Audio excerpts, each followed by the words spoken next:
Hai, ketemu lagi dengan channel ini Cigu Pita. Di video kali ini kita akan membahas tentang debat.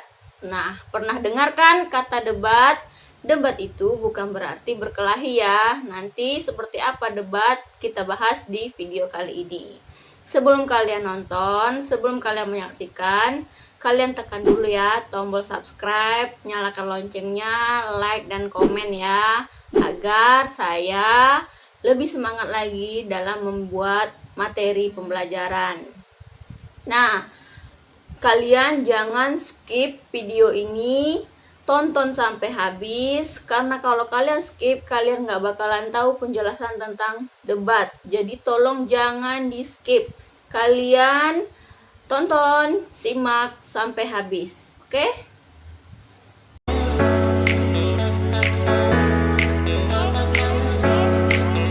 Assalamualaikum warahmatullahi wabarakatuh. Di video kali ini kita akan membahas tentang debat. Sebelum saya ke materi, saya ingin bertanya dulu, apakah kalian pernah mendengar kata debat? Atau kalian sudah tahu arti debat? Dan apakah kalian pernah berdebat? Nah, sejauh ini yang ada di bayangan kalian, debat itu seperti apa? Atau kalian pernah melihat dua orang atau lebih melakukan percakapan? Mungkin kalian sudah tahu sedikit banyaknya mengenai debat ini, karena kata debat itu sudah tidak asing lagi di telinga, ya.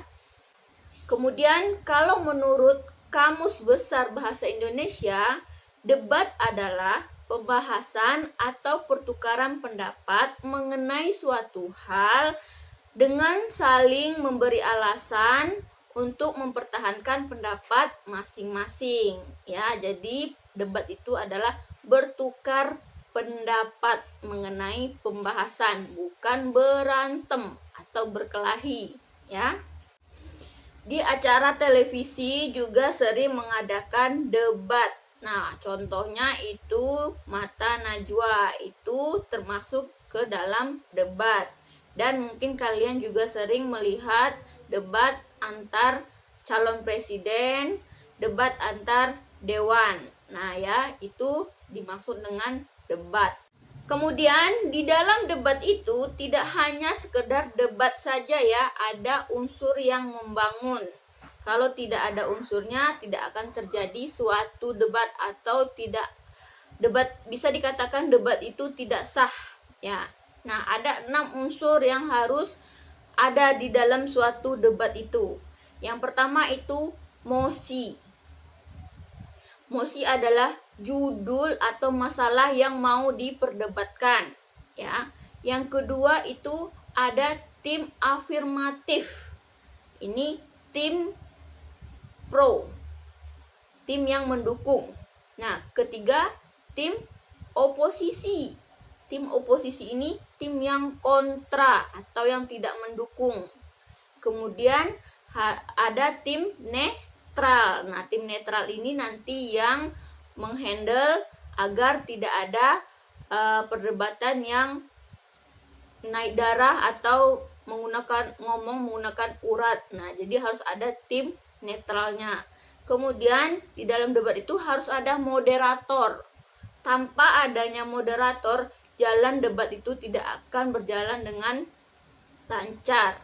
Kemudian ada tim notulen atau tim penulis. Nah, itu yang akan merangkum hasil dari terlaksananya perdebatan itu, hasil dari perjalanan dari debat itu. Jadi ada 6 unsur dalam suatu debat: mosi, tim afirmatif, tim oposisi, tim netral, moderator, dan notulen.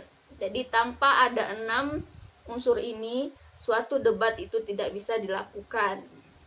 Kemudian kita harus mengetahui tujuan dari debat. Nah, debat memiliki beberapa tujuan. Yang pertama, melatih mental atau melatih mengemukakan pendapat di depan umum. 2, melatih mematahkan pendapat lawan. Nah, tujuan yang ketiga dari debat ini adalah meningkatkan kemampuan dalam merespon masalah. Tujuan yang keempat adalah melatih untuk bersikap kritis di setiap materi yang diperdebatkan. Kemudian, tujuan yang terakhir dari debat itu adalah memantapkan pemahaman konsep terhadap materi yang diperdebatkan. Oke, kemudian kita lanjut struktur debat. Di dalam debat itu juga memiliki struktur ya. Nah, strukturnya itu ada 4 poin. Yang pertama, memperkenalkan. Yang kedua, menyampaikan argumentasi. Yang ketiga, barulah debat. Kemudian yang keempat, kesimpulan. Nah, pada struktur perkenalan itu setiap tim memperkenalkan diri, baik tim afirmatif atau tim pro, tim oposisi atau tim kontra, dan tim netral. Semua tim itu harus memperkenalkan diri sebelum melakukan debat. Kemudian setelah mereka memperkenalkan diri, barulah mereka menyampaikan argumentasinya. Setiap tim menyampaikan masalah yang dibahas, mulai dari tim afirmatif, lalu tim oposisi, dan lanjut tim netral yang terakhir.